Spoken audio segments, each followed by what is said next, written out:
Hi, I'm Gino and welcome to Simply Elegant. Summer's quickly approaching and I've been getting a lot of requests to make watermelon themed treats, and that is exactly what I'm going to do today. Also, I wanted to quickly thank you guys for 10,000 views finally. I've only had this channel for about 6 or 7 months, but we've already hit almost 200 subscribers and 10,000 views, and it is all thanks to you. I also thank you for all of the positive comments and feedback that you've been leaving on my channel, so thank you for that as well. So now let's get started with our watermelon Rice Krispie treats. For this recipe, we're going to be making 2 batches of Rice Krispies so we can make the green and the red in the middle. So for the Rice Krispies cereal, you will need 3 cups and another 4 additional cups. You will need 2 cups of miniature marshmallows as well as another 3 cups. You'll need 2 tablespoons of butter and another 2 tablespoons of butter, a few chocolate chips, some red and some green food coloring. First, we're going to start by melting our butter. Once your butter is melted, add in all of your marshmallows. Reduce your heat to medium and stir until melted.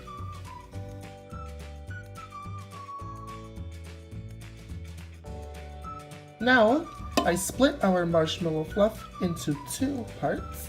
I put a little bit into this bowl for the red and a little bit into this bowl for the green. So just add a little bit of green food coloring to one bowl. Give it a mix until it is your desired color. Then add in about 3 cups of your Rice Krispies.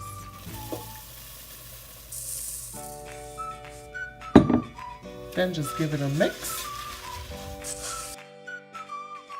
Now into a well-greased pie pan, you can add in all of your Rice Krispies that are green. And look at how sticky these are. You definitely have to work fast with this. It is super sticky. Now you just want to basically move all of your Rice Krispies to the outer edge of your pan. I put a little bit of cooking spray on my fingers beforehand just to make it a little bit easier for the Rice Krispies not to stick. Now just add a little bit of red food coloring to the other one, and then just add all of the red fluff to the rest of your cereal. Once your mixture is made, just pour it into your pan. Once again, spray your hands with a little bit of cooking oil so the marshmallows don't stick to your hand. And then spread out and push down, but not least just add some chocolate chips. You can use semi-sweet or dark or milk. You can honestly use whatever you'd like. Once your watermelon Rice Krispie is complete, we're going to set this in the fridge for 15 to 20 minutes to just let it set and cool. Well, our Rice Krispie treats have sat in the fridge for 20 minutes and now it's time to cut into them. So just open up your pan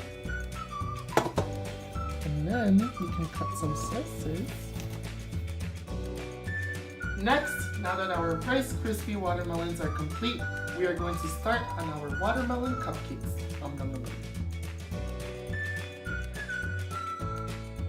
Just to keep it a little bit more simple, I am using a box of white cake mix, 1 1/4 cup of cold water, 1/3 cup of vegetable oil, and 3 eggs. To make our homemade buttercream frosting, I am using 3 cups of powdered sugar, 2 sticks of softened unsalted butter, 1 teaspoon of vanilla extract, 2 tablespoons of whole milk. I'm going to use a little bit of watermelon extract in our frosting. First thing is first, you want to preheat your oven to 350 degrees. I also made sure to fill my cupcake cavities with some green liners. Now just add your oil, your water, your 3 eggs. Then just mix everything together for a few minutes. I took a little bit of the cake batter and placed it into a little measuring cup just to make pouring a lot easier. You only want to fill these about 2/3 of the way full.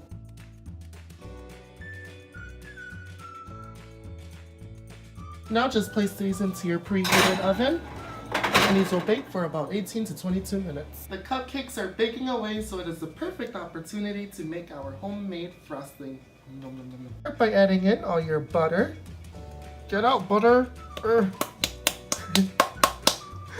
You just want to beat this like 5 minutes until it is nice and creamy.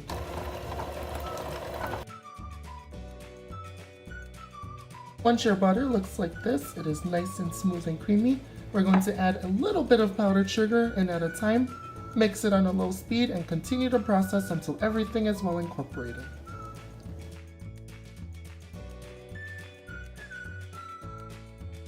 Once your frosting is well incorporated and made, add in your 1 teaspoon of vanilla extract, 2 tablespoons of milk.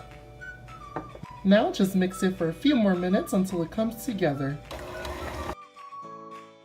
Give this a little taste test. Now you just want to add a very tiny drop of watermelon extract. This is very powerful and strong, so you don't want to add too much. And you want to also add some of your red food coloring. Just mix it up. Our cupcakes have had plenty of time to cool, and I filled a piping bag with a round circle tip and our frosting. Basically, I like to just make a little circle around the outer edge, then make my way towards the middle, and just finish off just like that. To complete the watermelon look, we have some of our chocolate chips. And just add them all around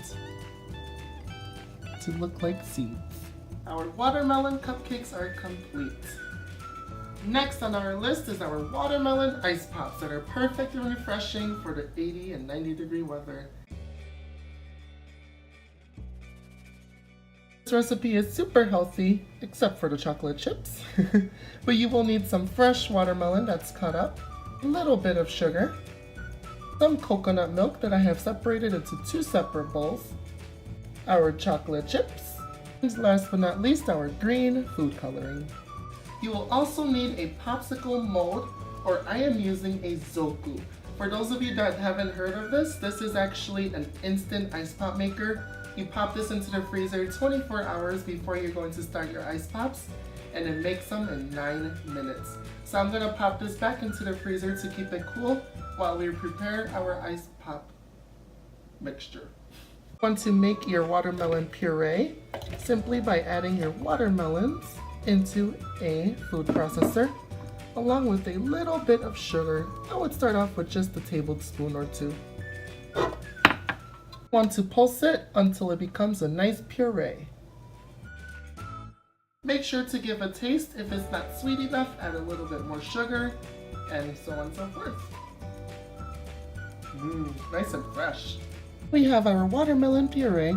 We're going to add a little bit of green food coloring to one of our bowls of coconut milk so that we have the red, the white, and the green rind. So just mix that food coloring through. Try not to get any on your hands like I did. Once you've added your popsicle attachments in, you can use a glass or plastic container that has a little spout, and you're gonna fill these about 80% of the way. We're just gonna let that set for just 2 minutes, and then we'll go in with the next layer. The reason why we want to wait is so that we give the red part of our popsicle a chance to set in. Otherwise, if we mix the white, it'll just blend right into the red, and you won't see the different layers of the popsicle. In a few minutes, add a little bit of your white coconut milk. After another couple minutes, once the white has started to settle in, finish up with your green coconut milk. Once your ice pops have been in the Zoku for 9 minutes, it is time to use this attachment to pull them out. Basically, you just want to screw it on and just keep twisting until your pop starts to come out. And look at this, our own little watermelon popsicle.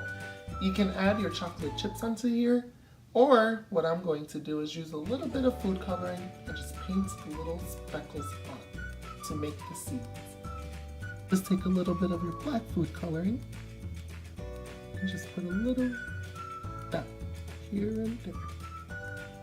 Look at how our watermelon pops turned out. Thank you for joining me once again on Simply Elegant. I hope that you enjoyed all 3 watermelon desserts that I have shown you, and that you also give them a try at home. This is melting, so I'm going to leave you now. But before I forget, remember to hit the subscribe button down below so you can be notified of whenever I post a new cooking or baking video. How fresh and delightful. And as always, remember to keep things simple, yet elegant, and I will see you on the next episode.